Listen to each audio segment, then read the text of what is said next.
Looking forward with Ryan Hughes. Ryan Hughes. It's up to Rhino to answer this challenge. Your leader, Ryan Hughes, 105. Hughes on the inside. Hughes on the inside, though, trying to get a run at Ryan him. Hughes has got a problem with the bike. He's trying to push it to the line. And we are on with Big 49 Radio and myself, Ryan Hughes. Back again. Yeah. Doing it right, doing it real, doing it our way. Exactly. Right? Yeah. Exactly.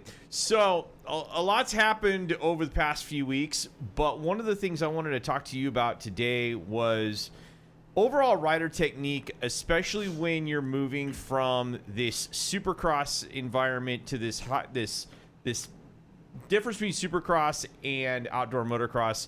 What is the technique difference that the riders are going to be engaging in as far as motorcycle control, balance, obstacle? Is there a real big difference in that?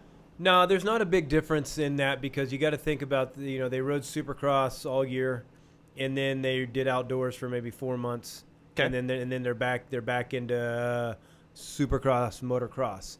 So as you see, the top riders, you don't see them riding any different in supercross as they do motocross. The position's the same, the hips, the back, the feet, the arms, the stretched out on the motorcycle, blah, blah, blah. The person that has weakness in supercross, technique-wise, has weakness in outdoors supercross. Okay. Or outdoors.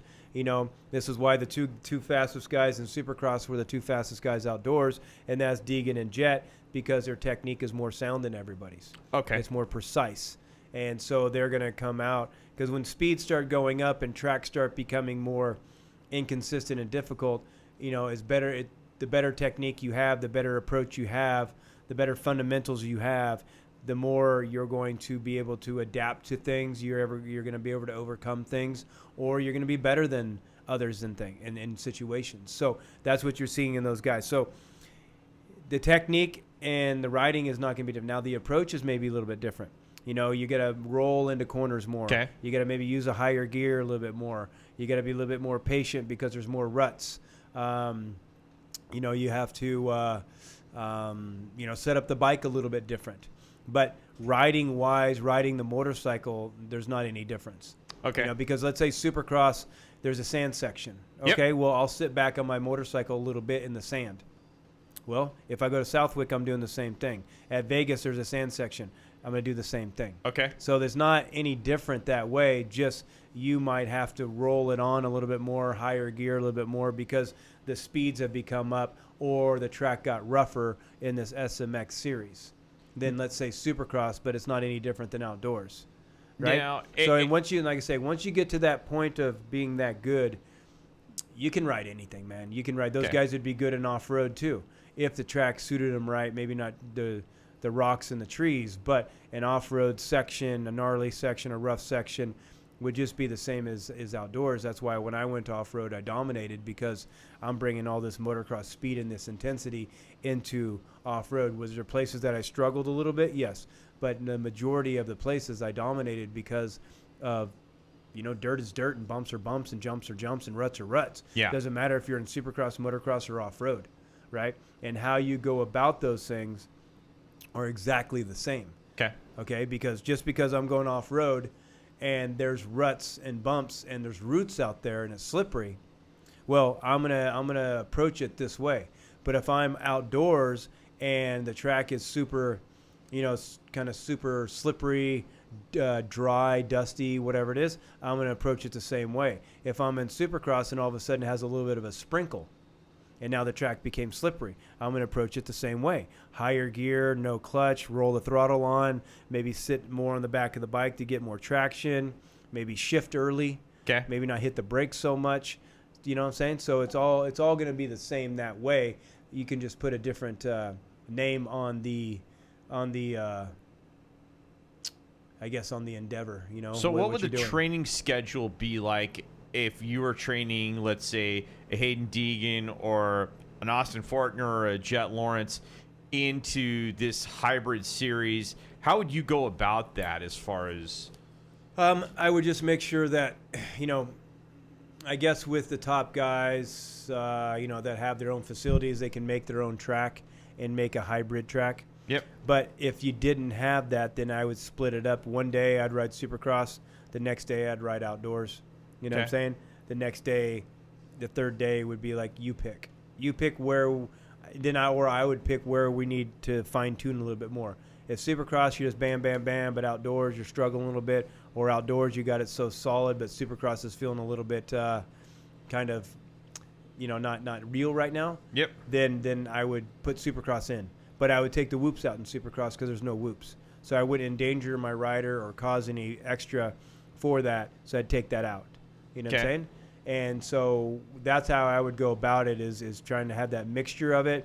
Take out the whoops because there is no whoops, so there's no reason to risk yourself in that. And then also go off of where that struggle is maybe at and always pinpoint that. Because that's how I coach is I always go after your weakness. I always go after your struggle. I'm not going to do any good coaching what you're good at. I'm going to make you much better at pinpointing your weakness or where you struggle and benefiting that, So that's how I would go about it on the motorcycle, Off the motorcycle, you should already be fit enough. You've already done the whole year. Supercross, motocross, there's nothing to change there. It's almost like at that point, I would probably take most of the physical training away. Okay. I'd take most of the physical training away because you're getting to a point at the end of the year that you're starting to get run down. There's no reason, you'd be stupid to do more training. And there's no reason to try to keep up that fitness. You already have it. So just do enough to maintain it. And if you're riding and racing 3 weekends in a row, you're not going to get unfit. No. So you'd almost actually be fitter at the end of the year of just taking all your training away and just riding. You know what I mean? Just doing recovery stuff. You're going to be fresh. You're going to be recovered. All that. You're not going to be draining the bank more and more and more after, 10 months of racing. Now, on this off season, a lot of these riders, they, like Mookie, for instance, he's always just about being on the fishing boat. Mm-hmm. Dino is all about doing jokes and pranks and just having fun. Cooper's all about being super dad. Yeah. What would you as their coach recommend in order to keep them fresh for the following Supercross season? Because now with this really tight schedule, you're only going to get a couple months off, and boom, you're back into the Supercross season. What would you tell your rider? Well, the thing is, I would tell them to try to stay away from some physical training, maybe the first month. Okay. You're still going to have to do your testing. You're still going to have to do your riding because all the factories, all the teams are, right away, boom, they're probably testing this week. Okay. They're probably testing next week, already. So you don't get a break that way, but you can take a break from the intensity that you put into it. So I'd be like, okay, this month, all riding is done 75%, so to speak. We're not going after lap times. Anybody that has lap times, put the watches away, so to speak. We're testing the bike. We're getting used to the bike. We're not trying to be fast right now. We did that all year. So we're going to take a break from that intensity, but we can't take a break away from the riding because we have to develop this bike. And in that, what was some of your weaknesses technically this year?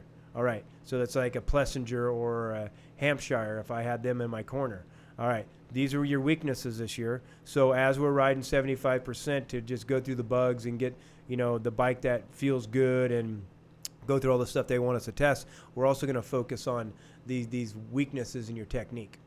So then that we can, get these things out. So if you're not always going at 100%, on the track because you're developing a bike and working on your technique, well, then that intensity is down. And then also off the bike, we're only going to do things that you want to do. Like, hey, you know what? I like to ride my bicycle. It makes me feel happy. I like to run. Okay, cool. But we're going to keep that at a certain heart rate.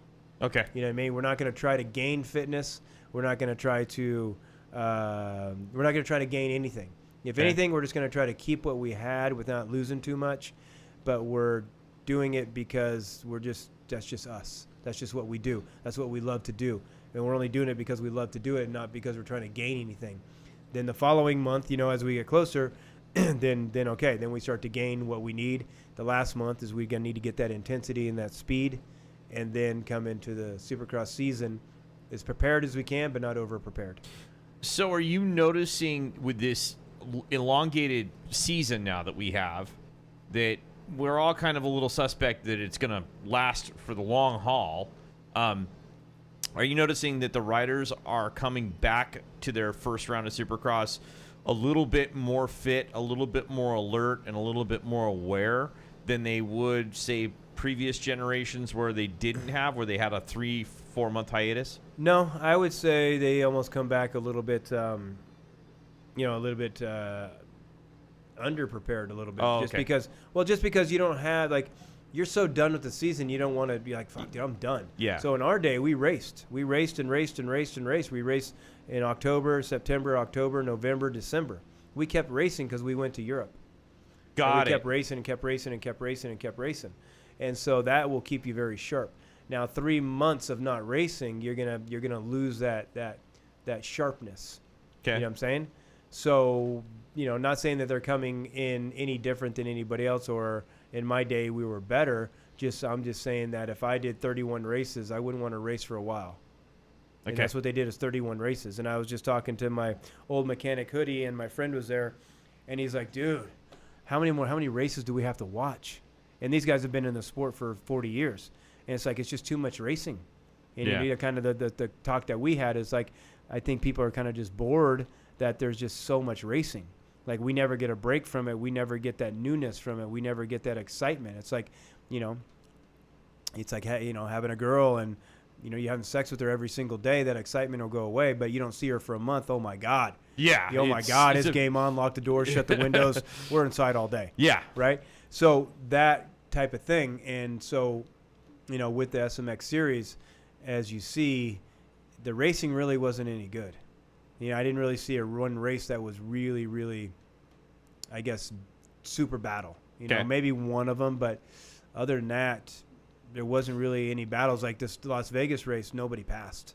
Maybe Deegan passed a couple guys, but that was it. The pack splits out, and that's what it is. Because I was there and I watched it, and it was just like a freight train. Yeah. It was an absolute freight train. There was no place to pass. The guys who are making the tracks, I think, are making shitty tracks. Making all these inside bumps. And anytime you make an inside bump, you turn this track into a 1-line or 2-line track.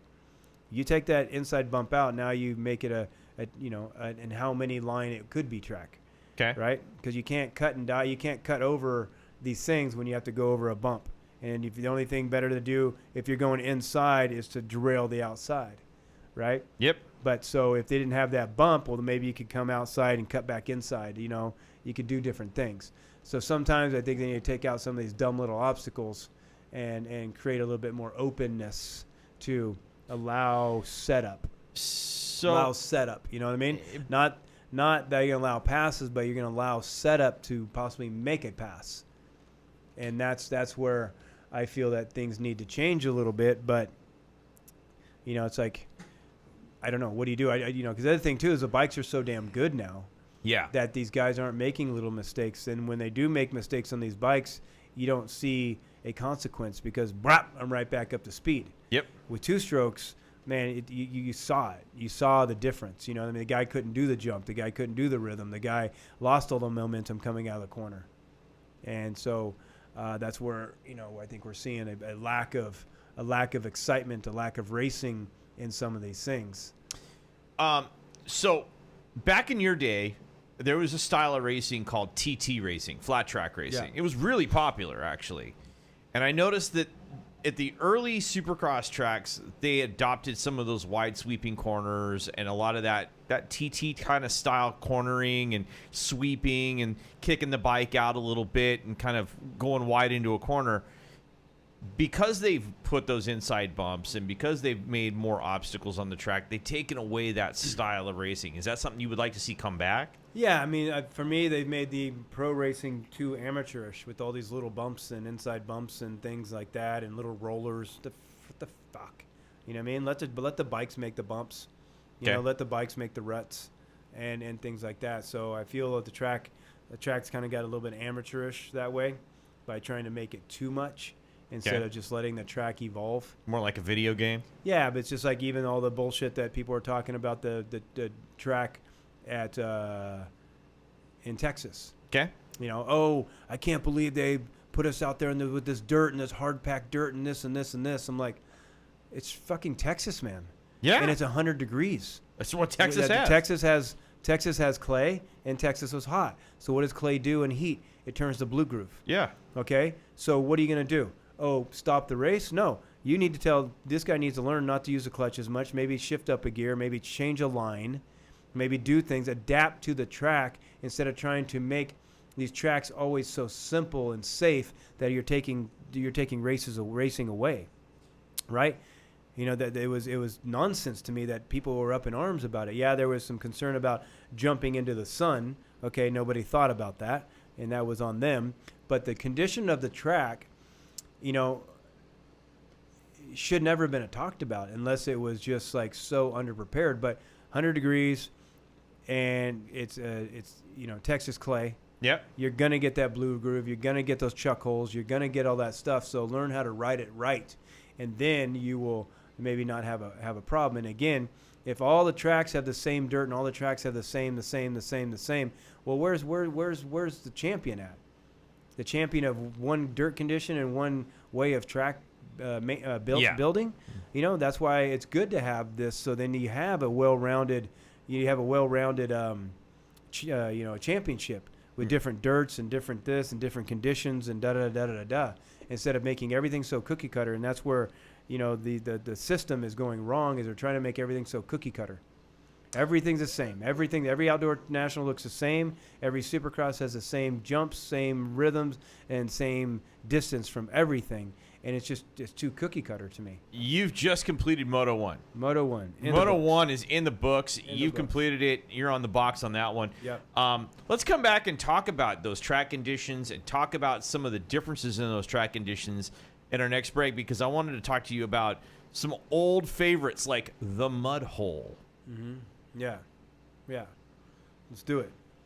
Back again with Big 49 and myself, Ryan Hughes. Yeah, I remember that. Did you forget who you are? Sometimes I do. Sometimes I forget who I am, and sometimes I forget who I was, and because I was nobody, so you can forget that very quickly. And that's something I want to talk about too, is what happens after the sport. You know, I'm in some talks with a guy right now of creating a foundation. Okay. You know, to help riders after the sport, not the riders that are injured, not the riders that have tragically have problems or whatever. It's the riders that are just done. Okay. Okay, I'm done. I did the sport for so long. Yes, I'm successful. Yes, I have money. But what do I do? You know, okay. Yes, I raced for so long, and I wasn't what I thought I was going to be. I didn't make any money. I can't retire. I need a job. What am I going to do? Yep. You know, so that part right there in motocross is not talked about, is not looked at.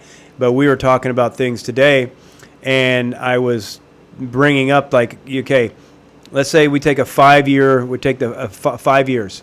So in 5 years, let's say over 500,000 riders have tried to qualify for Loretta's, right? Okay. Yeah. In that 5 years of that 500,000, Loretta's only took 15,000, because they take 3,000 riders a year, something like that. So 15,000 out of that 500,000. Out of those 5 years, how many riders from Loretta's has lined up at the first Supercross of East Coast and West Coast, right? Okay. And out of those riders that went to there, and let's say there's only 5, maybe let's say 10. Okay. Let's get crazy and say 10. How many riders got contracts to do it? Maybe 4. Yeah. Okay, 5. Let's go 5, half. Yeah. Okay, and in those 5 riders, how many riders got contracts for over 2 years? 0. Yeah. Okay, so I spend 15 years of my life up to that point, and I get a ride, and I get the best ride because I'm really, really, really, really good. Yep. And I only have a cushion of 2 years. Okay. And then after that, I'm back on my own. And so if I don't perform, then there's not a contract anymore. If I get hurt, there's no contract anymore.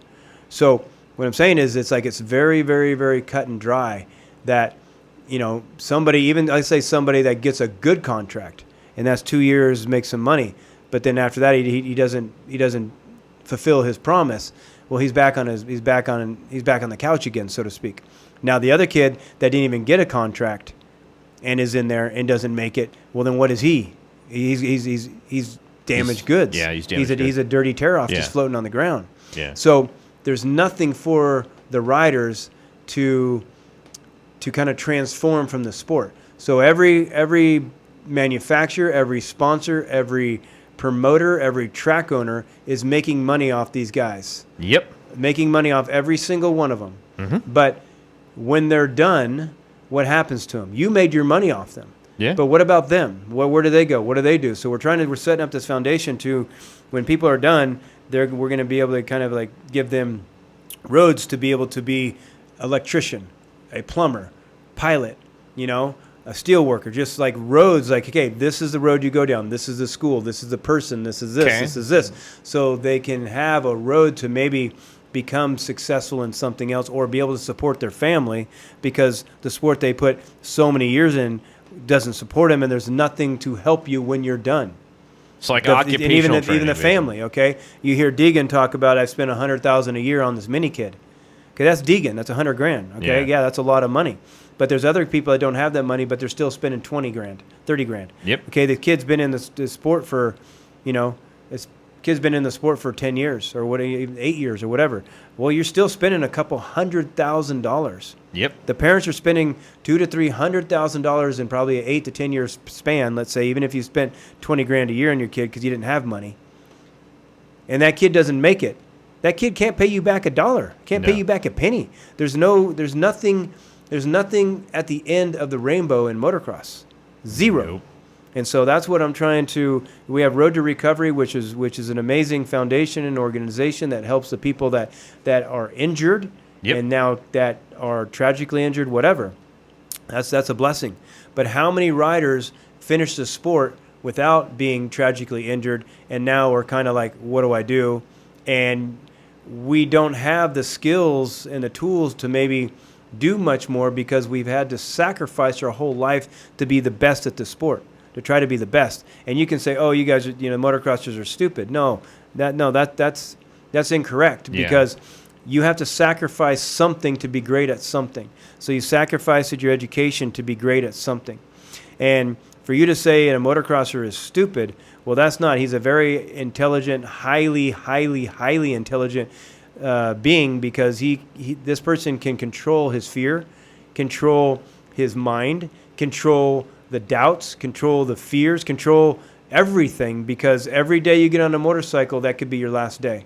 Yeah. Every day you're on a motorcycle, you don't think about it, but hey, I could die. Yeah. Or you're getting back on your motorcycle after a really, really, really bad accident. To be able to have that ability to shut off the mind, to shut off the what if, what could, to shut off the past experience, to be able to go through a section that you're scared of for 30 minutes and not miss a beat. That's a highly educated human being, not educated in worldly shit, but educated in themselves. Oh, definitely. Tuned in. Definitely. So what do you want to call intelligent? Intelligent that I remember shit that I read from a book, or intelligent that I'm a master of myself? And so that's where, I feel that, that there needs to be something to fill that gap, because like I was talking to my buddy, and it too, is that why is our sport dominated by vets? Yeah. Because vets have experienced everything. They've made money, they've had families, they've had a career, they've raced before, this and that. Now they're left. This is life. There's nothing to thrill them. There's nothing to excite them. And motocross is different from anything else because it shuts off your mind. Yeah. Because the mind can't keep up with how fast motocross is happening. With bicycling, you can think about stuff. Running, you can think about stuff. Football, baseball, soccer, all that, there's gaps. Yep. But with motocross, it's happening so fast, the tracks are continually changing, and it never stops, that you go no mind. Yeah. That's why it's so addictive. And that's why anything that gets you into that no mind center is so addictive. Just like that's why sex is so addictive, because you go no mind for 3 seconds. When you have that orgasm, they're serious. That's why they say it. Yeah, because I'm like a second and a half, but yeah. Second and a half. So anyways, but you know what I'm saying? Yeah. So that whole idea is because when I'm on my bicycle, I can think about anything. Yeah. When I'm on my motorcycle, I can't think about anything. And I realized it also too, is that, when I had my street bike before I got hit by a car, I'd be at home going, gee, what do I do? And kind of in this little bit of a struggle, a little bit of a hole. Yep. Feeling unfulfilled. And I'm like, you know what? I'm just gonna go for a ride and go down to town, do some yoga. Get on my bike. Right when what was in my mind before I shut my gate instantly disappeared once I got on my dirt road, because my attention went to my tires, it went to the wind, it went to my feet, went to my hands, all these things. You get what I'm saying? Yeah. So that there is very addictive, and nobody's ever going to experience the thrill and anything else they do that motocross can bring to you. Well, you can take on another anything, but motocross is such its own animal. So when you go away from that energy that you built up to be who you are, it's not the sport, it's not the activity that you're missing. It's the energy that you built up to be that guy that you're missing. The energy that you built up that motocross brings out of you, that's what you're missing. That's what you're missing. 100%. So, and being an electrician, being a plumber, being anything, no, it's not going to fill the voids. But at least you can have something maybe to support your family, support your career, and then also have, we'll have roads that people can learn how to manage themselves, maybe get away from, addiction and da-da-da-da-da-da that comes after you're done racing. Yeah. And so there's nothing there. There's no support for after the rider that's done that, and these riders are the ones that make the sport keep ticking. I was going to say, there's a lot of life wreckage after your history in motocross. And that's expected because you put your 10,000 hours into becoming the best racer you possibly could become, regardless of where you are on the scale of racing. Yeah. You've put that 10,000 hours in, and therefore you've missed out on putting that 10,000 hours into becoming whatever else you could have become, whether that was a plumber or an electrician or that was a auto mechanic, whatever it was.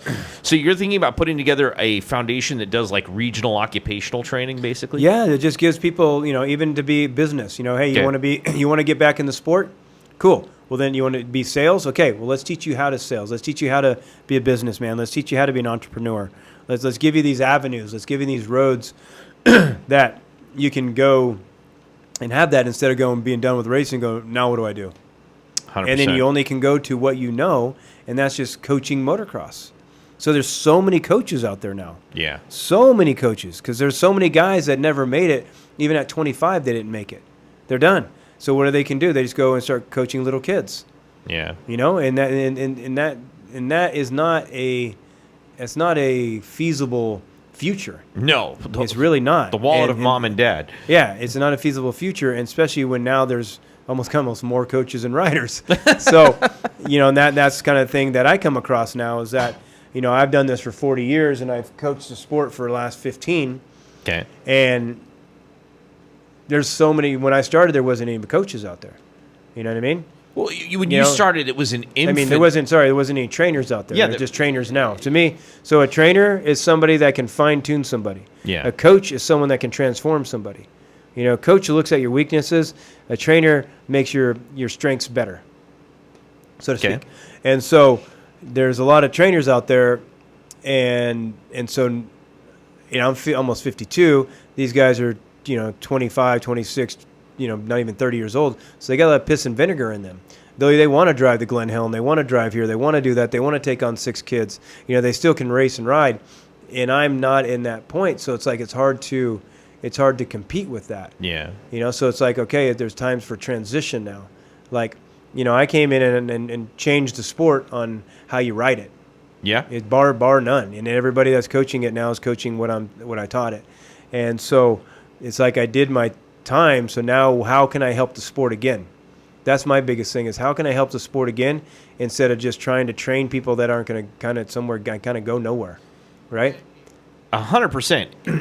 I love what you're doing with this regional occupational training program because of all of the problems that you and I have discovered throughout the years when it comes to dealing with a lot of these riders. And it's like, what do you do after? Yeah. And my next question on that is how do you plan on applying that regional training? Is this something you would do like with trade schools? Would you do like a partnership with Arizona Technical or? Yeah, we do trade schools. Trade schools, partnerships. Private organizations. Okay. Different things like that. Even one-on-ones. Let's say. we have a thing that people want to be in radio. Okay. Well, then I hook them up with you. Got it. Or something like that. Like, hey, Don't do it. no, Don't I wouldn't do it. No, it. you're Don't do it. I mean, I'm just throwing shit out there. Of course. You're spitballing. And I would never do that in a million years. The poor guy. Yeah, poor guy. The poor guy. I would never want to really just destroy his life. Exactly. Okay? Life behind a microphone. To There's no future. To hook him up with you. But, no future. But yeah, just that. And again, it's in the infant stages. Yeah. But we have some ideas. Some things, and the already website already calls into people, this and that. So there's a lot of stuff going on, and the only thing that we need is to fine tune a few more things, and then go after that first that first donation. I was going to say, is this something that first donation, that first sponsor, that first whatever, and then it'll get on that. Is this something our listeners can actually help sponsor you with? Oh yeah, it'll be just it'll be just like Road to Recovery. Okay. But just a different thing. It's not the person that's saying saying poor me. Yep. It's a person saying, what do I do? Yeah. Right? And there's so many more of the what do I do's than the poor me's. And not saying the guy, anybody that's hurt saying poor me, but that's kind of what we're feeling, poor him. Okay. Right? But after that, nobody even thinks about the guy that is on his own now. The kid that was 17 years old that had a great mini career, spent 10 years to get to the pro ranks, and then had one bad year or even just lost the love of it. Okay. Lost the love of the sport. What about these guys? What about, there's so many more of those, and that's why I was talking about the numbers at Loretta's. 500,000 in 5 years, 15,000 make it, 5 maybe come out to race the Supercrosses. Yeah. And maybe 1 gets a contract, 2 get a contract for a couple years, maybe 1 gets a contract after those 2 years for another 2 years or another year. I mean, it's so, you're like such on a razor edge, to be good at the sport and to stay in the sport. It's insane. Any level of professional sport, okay, when you're talking any level, you're talking about the perfect of the perfect of the perfect of the perfect. But a lot of these sports have something for these guys retirement-wise, this and that. Even talking about making a 401k for guys that can just fund into it. Yep. And then when they're done, boom, okay, now you get this money, right? And get something. The guy I'm working with, he knows all this shit. But talking about, matching dollar for dollar, this and that. So you put in $1, we give $1 or a percentage of that dollar, 15%, 20% of that dollar thing in there, so we can make this grow. But just give, I don't know, there's nothing in the sport that way. Everybody kind of turns a blind eye to it. And so there's a big hole there. So, and nobody's trying to fill it. So 100%. And that's the same thing as we could get in bed also with Road to Recovery, because that's another thing that would be a good limb for them.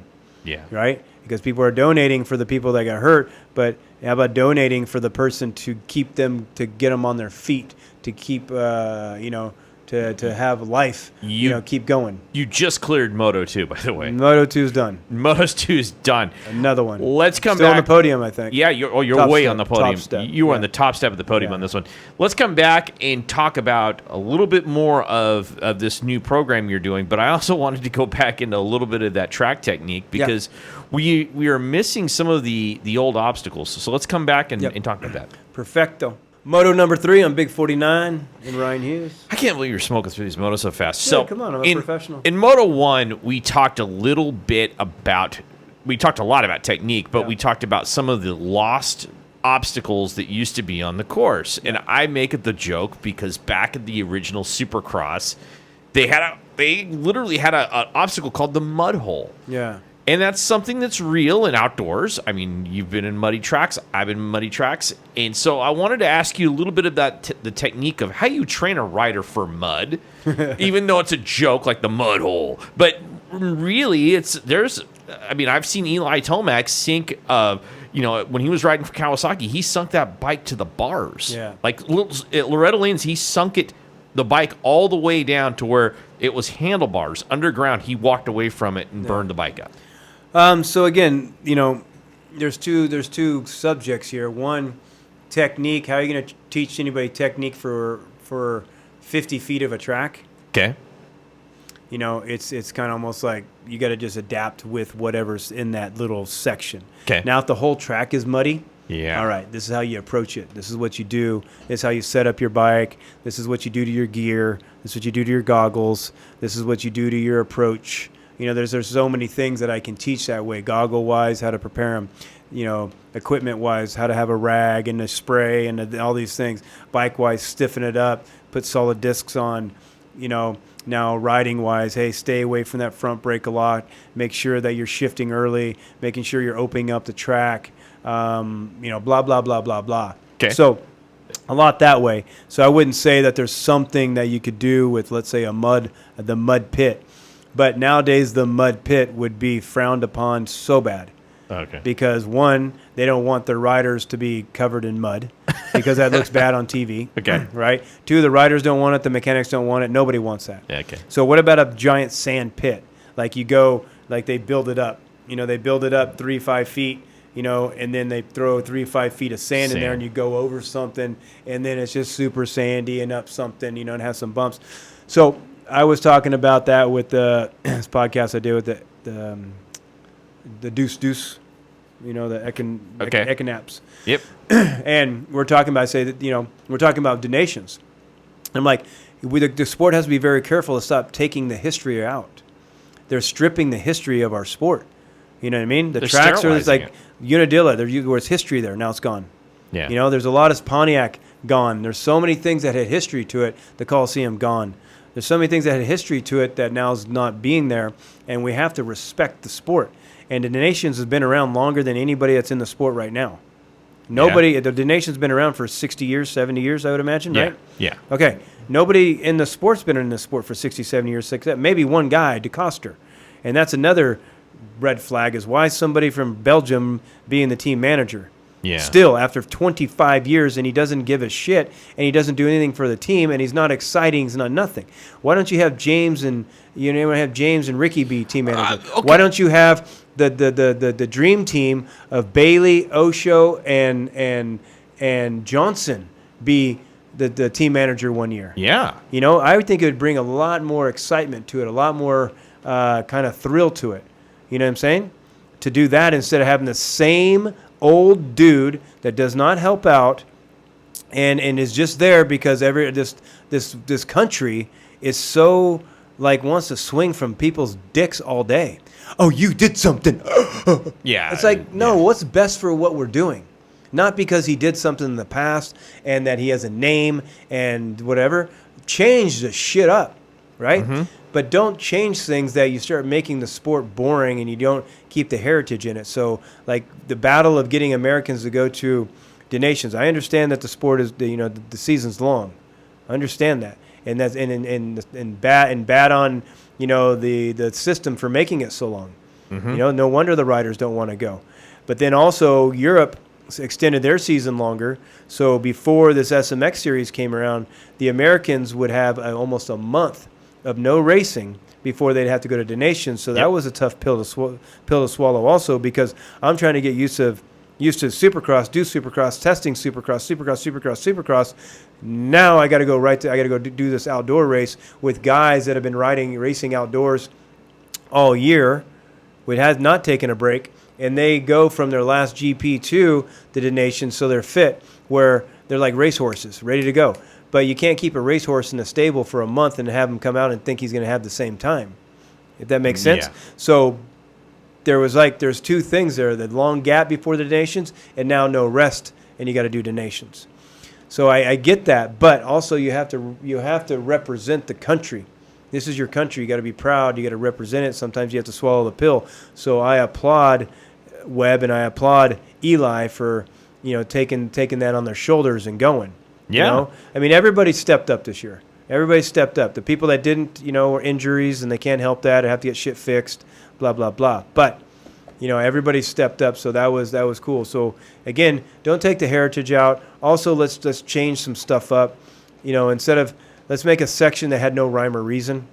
It doesn't have to be an on-off, 3-4-3, 9-whoop thing. How about 3 whoops, and then a big wall, and then a bunch of sand, and then a double, and then more sand, and then 5 more whoops, and then something, and then, just like there's no rhyme or reason. So everybody has to kind of find a way, a rhythm, a system. Now, with the nations, just so our audience understands, they actually move that race from country to country every single year. Yeah. So this year, where is it going to be held? It's in England. Okay, so it's going to be Manly Basin. Yeah. It's going to be in the United Kingdom. Yeah. Okay. Yeah, it's in England. So, England has a lot of mud, a lot of sand. Yeah. And they've actually got something that we don't see a lot of in our current role of outdoor motocross or supercross. They have hills. Yeah, they have a lot of hills. Of course, Europe has hills and stuff like that. But yeah, it can rain. It can, in England, you guarantee it's probably going to rain. Yeah. Guarantee it's going to rain. If it doesn't, then that's a very high, very low percentage that it's not going to rain. Very high percentage that it's going to rain. And so, going back to, like, say, with, obstacles and stuff, is that, we got to keep heritage in it. We got to keep, some excitement, and we got to keep some uniqueness in it. We can't just go cookie cutter. I agree. And that's the people who are running the sport. They just don't have any. Is that the insurance companies? They just don't have the creativity and things. Is that the insurance companies, though? I don't know. I've heard 2 different things, Okay. 2 different things, that everybody's hands are tied and this is dangerous and da-da-da-da-da-da. But, dude, we race motocross. That's what it there is. still can be some creativity into it. Yeah. But then the people that are running the sport, I think, are just bored with the sport but love the money that they're making from the sport. So there's nothing new to it. Nothing new to it. You brought a new organization into motocross and you took out the system that's running it. You would see so many new ideas. So many new Definitely. ideas. But they're just like, hey, this is what makes us money. This is what makes us money. We're going to stick to it. And so that can make a dead fish. Right? Yeah. And so that's where you're starting to see a little bit of the sport getting a little bit boring, because they're policing the riders too much. They're policing the tracks too much. They're policing any new ideas too much. And okay, so in another show, not this show. Yeah. This is literally a topic that we can take for an entire show. We're not going to name names because I appreciate the fact that you're not a name pointer and a caller.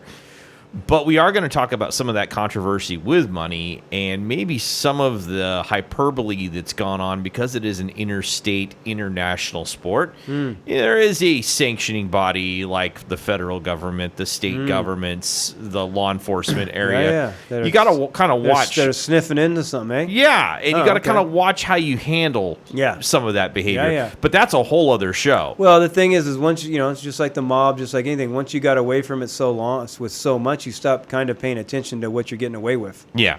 And then you start getting lazy. And there's that one little crack. And once you that one little crack, damn it. That one little hole, that one little person you pissed off. Yeah. Right? And that's how it usually happens. Yeah. You know what I mean? You stop covering your bases because, 1, you gotten too used to it, or 2, you got too big, or 3, you got too high in your horse that you're just starting to do things recklessly or treat people like shit. Well, it breaks me out. It breaks things out to all of the big professional sports. Okay, NFL, Major League Baseball, the NBA, even NASCAR. Okay, if you've noticed historically, they've all gone to Congress. They've all gone to the government at some point for some level of governmental sanction or protection for something, and that's because they're interstate. You're not going to just have a football game in California or a football game in one place. Yeah. You're going to have that across the country, which means you've got to, all of a sudden, there's a legal element to it. So it makes sense why, the sanctioning body may be under some level of scrutiny by the government because they're running races everywhere. Yeah, they're running races everywhere, and they're making a shit ton of money. Yeah. And they're making a shit ton of money off a lot of people. Yeah. And so, it only takes somebody to kind of get pissed off at how much money you're making off everybody and kind of on where it's coming from, and start telling, start spilling the beans a little bit. But we just completed Moto 3. and we will leave that cliffhanger. Leave that cliffhanger for another episode. So anybody that's watching, Exactly. And I don't know what the hell I'm talking about on that issue, but tune back in. But I was gonna say, tune back in, baby. Tune back in. You kind of do and you don't. We're just not gonna name names. Yeah. But we are gonna. Yeah, you just tune back in. That's all I can say. Thank you. Looking forward with Ryan Hughes. Ryan Hughes. It's up to Rhino to answer this challenge. Your leader, Ryan Hughes, 105. Hughes on the inside. Hughes on the inside, though, trying to get a run at it. Ryan Hughes has got a problem with the bike. He's trying to push it to the line.